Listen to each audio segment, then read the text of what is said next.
Good morning students. अपना chapter metallurgy complete हो गया था। आज अपन क्वेश्चन प्रैक्टिस करते हैं। जितने भी अपनी क्लासें बची हुई हैं उनमें शीट करके आए होगे आप। मॉड्यूल में देखते हैं स्टेज फर्स्ट।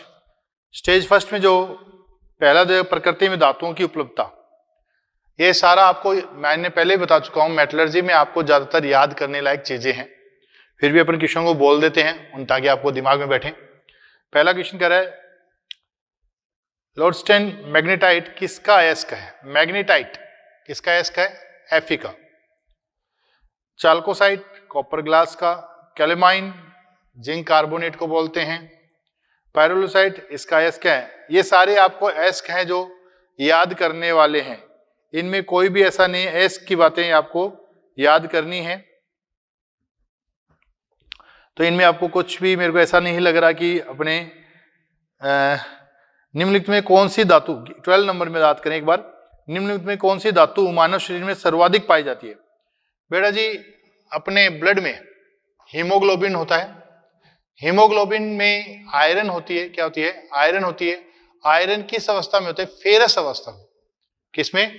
Fe+2 फेरस अवस्था।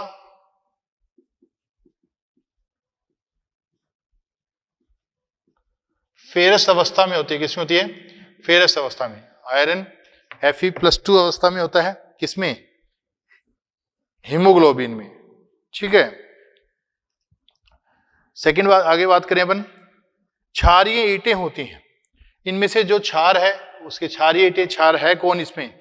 MgO है, SiO2 अम्लीय है, ग्रेफाइट सिंपल कार्बन, अगर इसका ऑक्साइड भी देखा जाए कार्बन का तो वो भी एसिडिक होता है। Al2O3 एम्फोटेरिक है। तो आंसर आ जाएगा अपना थर्ड MgO। निम्नलिखित में से कौन सा कार्बोनेट अयस्क नहीं है? ये भी कर सकते हैं अयस्क, अपने को पता है कौन से हैं। ये सारी की सारी चीजें कॉमन नेम है। अब बात करते हैं अपन 21 से, धातुक्रम। वह पदार्थ जो गैंग के साथ मिलकर अयस्क मल के साथ अभिक्रिया करके गलनीय पदार्थ बनाता है कहलाता है क्या? गालक। अधात्री के साथ मिलकर जो गलनीय पदार्थ बनाता है उसको क्या कहते हैं? गालक कहते हैं। क्या कहते हैं? गालक। जाग पलवन विधि में कौन सा तेल जाग कारक के तरह कार्य करता है? बेटा जी, पाइन ऑयल या फिर यूकलिप्टस का ऑयल किसकी तरह बिहेव करते हैं? अपन ने पढ़ा था, जाग कारक की तरह काम करते हैं। भर्जन विधि किस प्रकार के अयस्क के लिए उपयोग ली जाती है? भर्जन विधि बेटा जी सल्फाइड अयस्कों के लिए। किसके लिए? सल्फाइड अयस्कों के लिए उपयोग में ली जाती है। 24 क्वेश्चन में बात करें, अयस्क को वायु की अधिक मात्रा में उसके गलनांक से निम्न ताप पर गर्म करने को क्या कहलाते हैं? वायु की अधिक मात्रा, वायु की उपस्थिति में भर्जन और वायु की अनुपस्थिति में निस्तापन किया जाता है। क्या किया जाता है? निस्तापन किया जाता है। क्षारीय गालक कौन सा है? क्षारीय गालक अपने पास कैल्शियम ऑक्साइड है। बाकी दोनों कैसे आ जाएंगे? अम्लीय। सल्फाइड अयस्क निम्न धातुओं के लिए सामान्यतः होते हैं। अपने को पता है Ag2S, Cu, FeS2, copper पायरेटिस, PbS। तो ये किसके हैं? इन तीनों के सल्फाइड अयस्क हैं। नेक्स्ट बात करते हैं अपन, निम्नलिखित में से किस धातु, भारी धातुओं का निष्कर्षण में बात कर रहे हैं, निम्न में से किस धातु का निष्कर्षण तापीय अपचयन विधि के द्वारा करते हैं? थर्माइट विधि के लिए बात करें। किसके लिए? तापीय अपचयन किसके लिए करेंगे? कॉपर के लिए बात करते हैं। किसके लिए? कॉपर के लिए इसकी बात की जाती है। नेक्स्ट बात करते हैं अपन, टीन एवं लेड किस प्रक्रम में परिशोधित किए जाते हैं? टीन एंड लेड द्रवीकरण में बात करते हैं जिनके गलनांक बिंदु कम होते हैं। द्रवीकरण में क्या था? जिनका वाष्प बॉइलिंग पॉइंट कम होता है उनके लिए तो अपन आसवन विधि यूज करते हैं, जिंक कैडमियम मरकरी। एंड जिनके गलनांक बिंदु कम होते हैं, टिन लेड, उनके लिए अपन क्या करते हैं? द्रवीकरण यूज करते हैं। क्या यूज करते हैं? द्रवीकरण यूज करते हैं। निम्नलिखित में से किस विधि में उत्प्रेरक का उपयोग नहीं किया होता? देखो बेटा जी,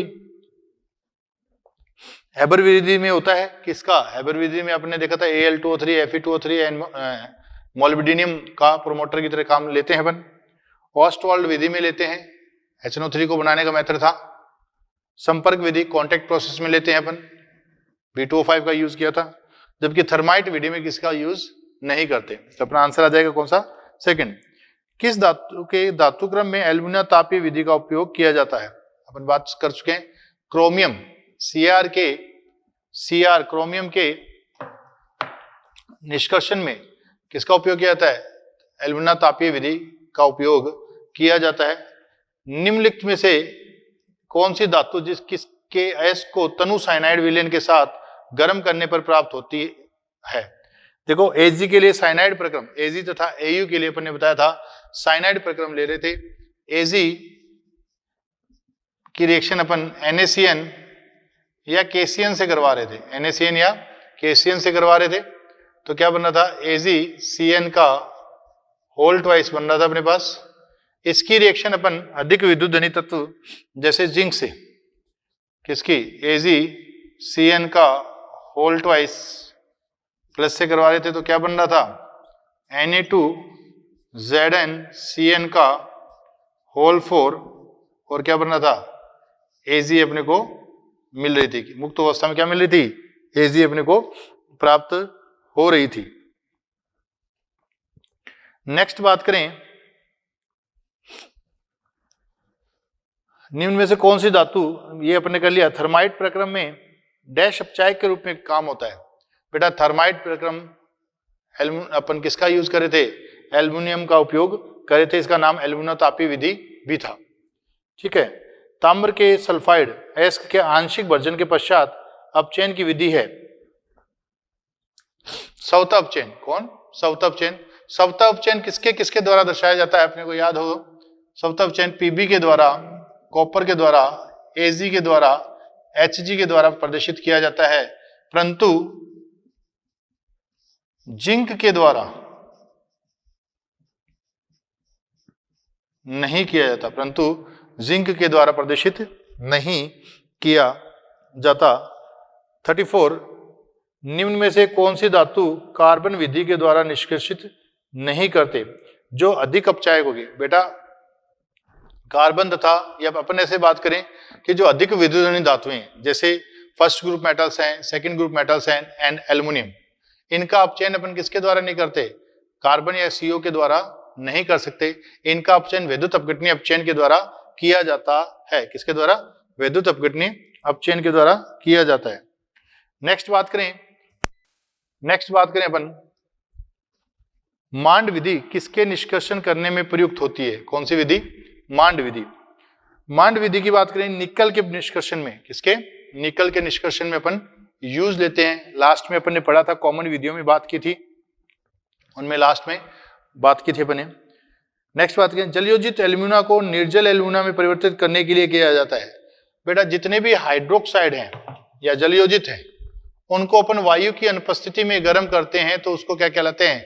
स्थापन कहलाते हैं। वायु की उपस्थिति में अपन सल्फाइड एस को गर्म करते हैं, उसको भर्जन कहते हैं। क्या कहते हैं? भर्जन कहा जाता है।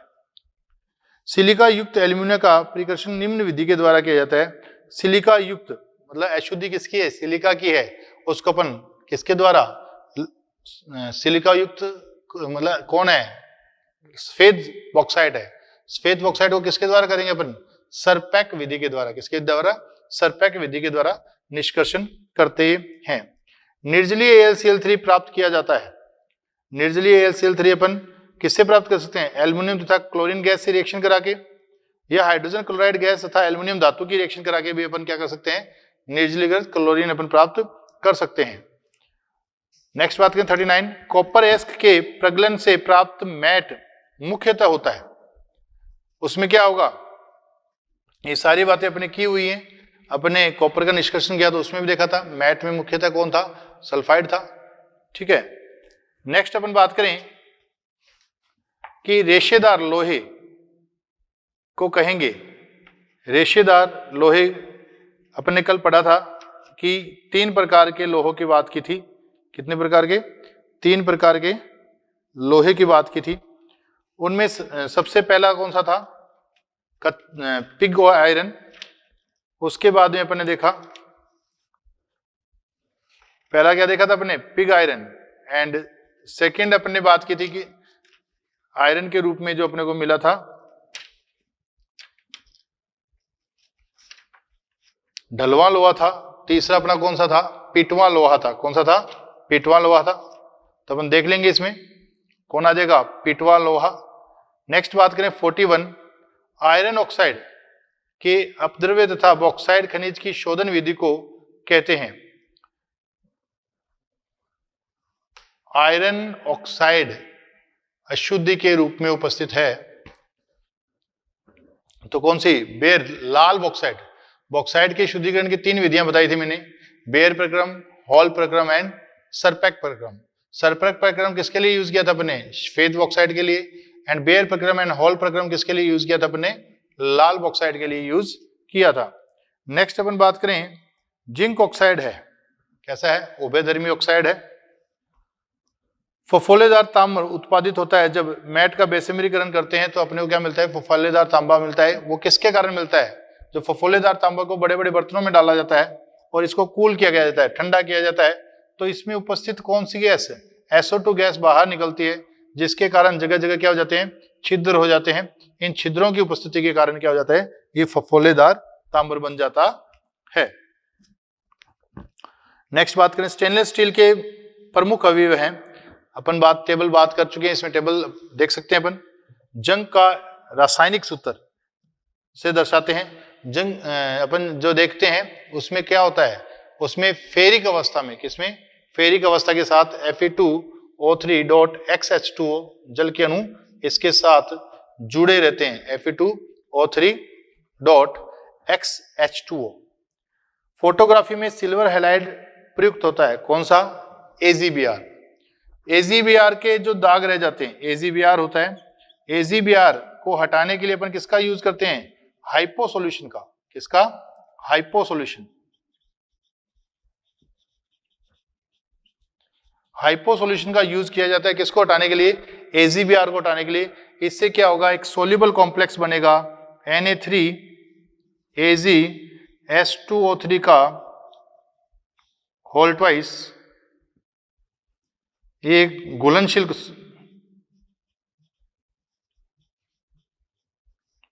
संकुल का निर्माण होता है, किसका, घुलनशील संकुल का निर्माण होता है। नेक्स्ट अपन बात करें किसका, कैरेट गोल्ड 100% शुद्ध होता है। अपन बेटा गोल्ड की कैरेट शुद्धता किससे दी जाती है, किस कैरेट से, 20% कैरेट जो होता है उसको 100% शुद्ध गोल्ड मानते हैं। 20% जो होता है उसको 100% शुद्ध गोल्ड कहा जाता है।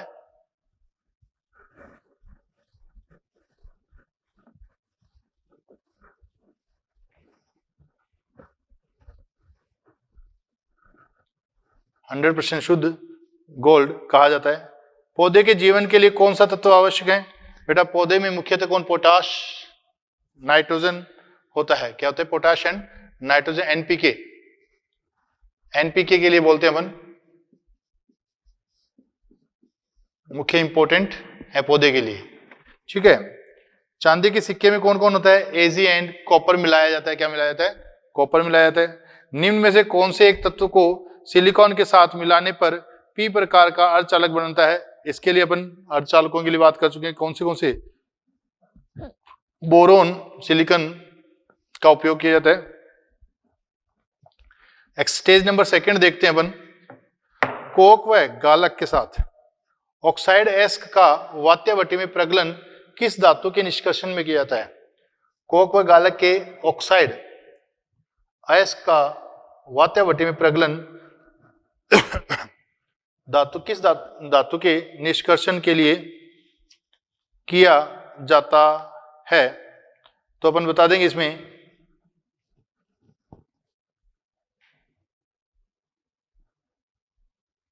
ऑक्साइड एस्क ले लेंगे तो सिल्वर ले लेंगे अपन। थर्माइट मिश्रण है, थर्माइट मिश्रण है Fe2O3 plus aluminium, Fe2O3 plus aluminium. ये फॉर्मूले हैं आगे, दोनों के दोनों आप कर सकते हो। नेक्स्ट क्वेश्चन देखें, वह विधि जिसमें धातु का ऑक्साइड X से कार्बन व गालक की उपस्थिति में गर्म करके प्राप्त करते हैं उसको क्या कहलाते हैं, प्रगलन कहलाता है। क्या कहलाता है, प्रगलन कहलाता है। वात्यवटी किस विधि में काम आती है, प्रगलन में काम आती है, जबकि निस्तापन और भर्जन में क्या काम आते हैं, परावर्तनीय भट्टी काम आती है। ऑक्साइड एस्क से धातु निष्कर्षण की सामान्य विधि है, ऑक्साइड एस्क से धातु निष्कर्षण की सामान्य विधि सबसे सस्ता जो पड़ता है वो कार्बन द्वारा अपचयन पड़ता है। किसके द्वारा, कार्बन द्वारा अपचयन पड़ता है।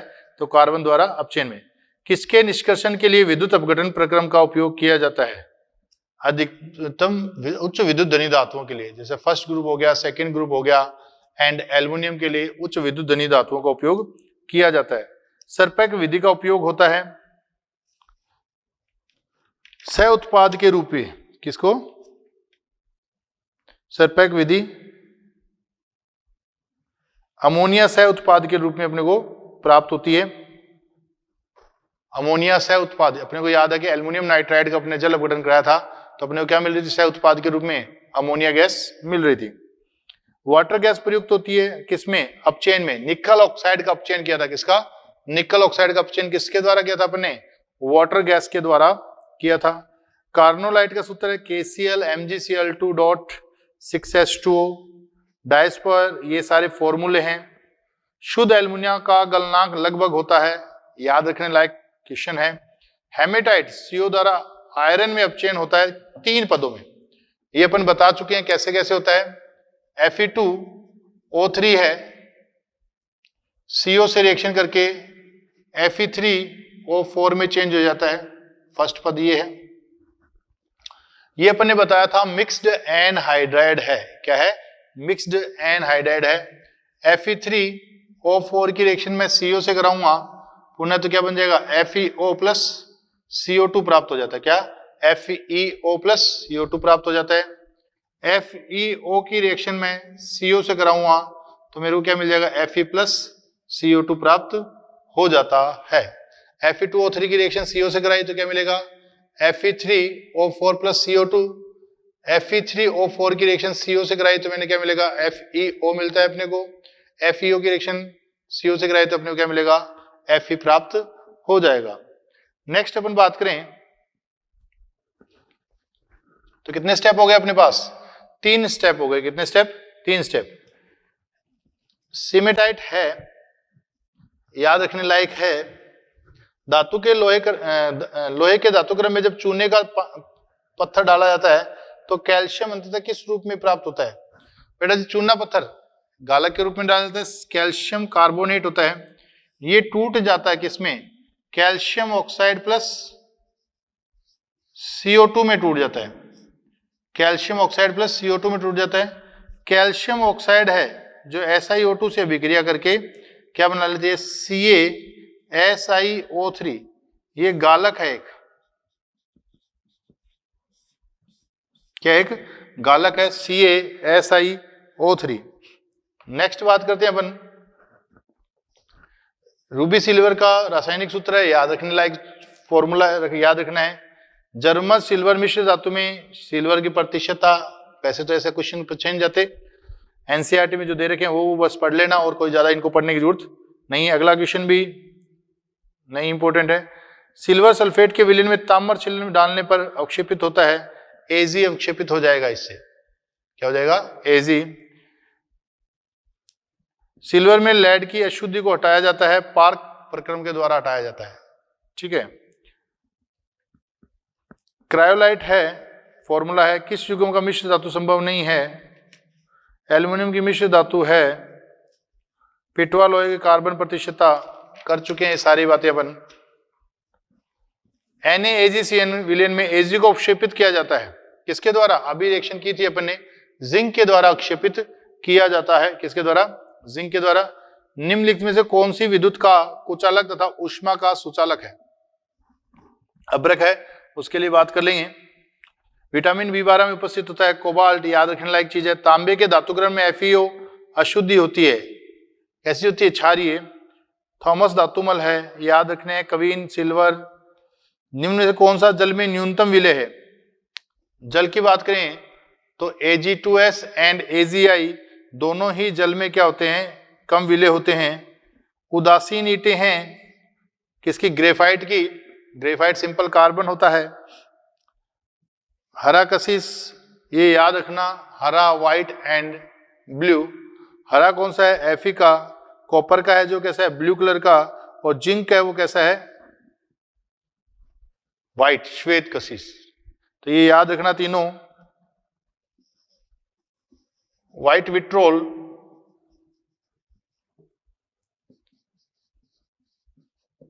ग्रीन विट्रोल,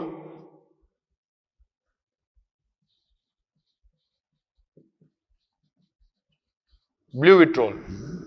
ये व्हाइट है, ये ग्रीन है और ये ब्लू विट्रोल है। क्या है? Blue vitriol. White, green and blue vitriol है। नेक्स्ट बात करें, प्लास्टर ऑफ पेरिस के सेट होने की क्रिया है जलयोजित होकर दूसरा हाइड्रेट बनाने की। ठीक है। पेंट में सुनहरी पाउडर के रूप में कौन सा पदार्थ उपयोग में लिया जाता है? एल्युमिनियम ब्रॉन्ज को उपयोग लिया जाता है। विद्यमान धातु निक्रोम में। NaCN को झाग पलवन विधि में कभी कभार अवनमक के रूप में मिलाया जाता है जब ZnS ऐसा PbS खनिज उपस्थित, क्योंकि ये क्या करता है? ZnS के साथ विलय से संकुल बनाता है, जबकि पीछे कौन रहता है? PbS झाग बनाता है। ठीक है। कैल्शियम का एस्क है, कौन है कैल्शियम का एस्क? लाइमस्टोन। फोटोग्राफी में सिल्वर हैलाइड प्रयोग में लेते हैं क्योंकि ये हाइपो में विलय हो जाता है और प्रकाश संवेदी है। इसीलिए आप देखते हो कि जो अंधेरे में उस जो अपने पास होता है उसको अंधेरे में यूज करते हैं। ठीक है। फोटोग्राफी में अंधेरा रखा जाता है। नेगेटिव को अपन देखते हैं, ब्लैक कलर की नेगेटिव आती है। आजकल तो क्या होने लग गया, सिम कार्ड इसमें मेमोरी कार्ड में यूज होने लगे, पर पहले क्या था? फोटोग्राफी में जो रील थी आती थी एक, उसका यूज किया जाता था और उसको अंधेरे में साफ किया जाता था। लेड पाइप किसके द्वारा तेजी से संचारित होते हैं? Acetic acid. सल्फेट के द्वारा, तो सल्फेट आयनों के द्वारा तो क्या होता है? संचारण कम हो जाता है, जबकि एसिटिक एसिड के द्वारा बढ़ जाता है। नेक्स्ट बात करें, पानी की धारा के द्वारा धोकर हल्की धातु को दूर करने की विधि कौन सी है बेटा? गुरुत्व पृथक्करण विधि है। कौन सी है? गुरुत्व पृथक्करण विधि है। भट्टी में प्रयुक्त होने वाले उदासीन अग्निशय बने होते किसके? ग्रेफाइट के बने होते हैं। भर्जन में क्या क्या होता है? नमी दूर हो जाती है, अधातु अशुद्धियां दूर हो जाती हैं, अयस्क छिद्र युक्त होता है, सब कुछ अपना लिखा हुआ है। सोने व चांदी के अयस्क से उनका निष्कर्षण किस विधि द्वारा किया जाता है? अवक्षेपण विधि के द्वारा अपचयन किया जाता है। चांदी किससे पृथक्करण हेतु कपन विधि प्रयुक्त होती है? लेड। क्यों? लेड जल्दी से ऑक्सीकृत हो जाता है जबकि चांदी नहीं होती। निम्न से कौन सा अयस्क नहीं है? कच्चा लोहा कोई अयस्क नहीं है, ये तो अयस्क से बना हुआ अपने पास एक अलग मैटर है। जो कच्चे लोहे में मैक्सिमम कार्बन की मात्रा होती है। लोहे के निष्कर्षण में उत्तम धातुमल है कैल्शियम सिलिकेट। निम्नलिखित में से कौन सा आयरन का अयस्क नहीं है? ये अयस्क पर बेस्ड बात है। अब बेटा जी अपने पास स्टेज 3 एंड स्टेज 4 बची है। स्टेज 4 में अच्छे क्वेश्चन अपने को मिल जाएंगे जो एग्जाम में आए हुए हैं। आप कल करके आना इन क्वेश्चनों को। अपने नेक्स्ट क्लास में अपनी मेटलर्जी और इनऑर्गेनिक कंप्लीट हो जाएगी। मेटलर्जी मैंने आपको बताया थ्योरी ढंग से पढ़नी है, अपने को याद करनी है, बाकी इसमें कुछ भी नहीं है। मिलते हैं नेक्स्ट क्लास में। आज के लिए इतना ही, छोटी क्लास है क्योंकि 2 एक्सरसाइज कराई है। आप दोबारा करना इन एक्सरसाइज को। 3rd एंड 4th एक्सरसाइज कल नेक्स्ट क्लास में करेंगे। आज के लिए इतना ही। Thank you.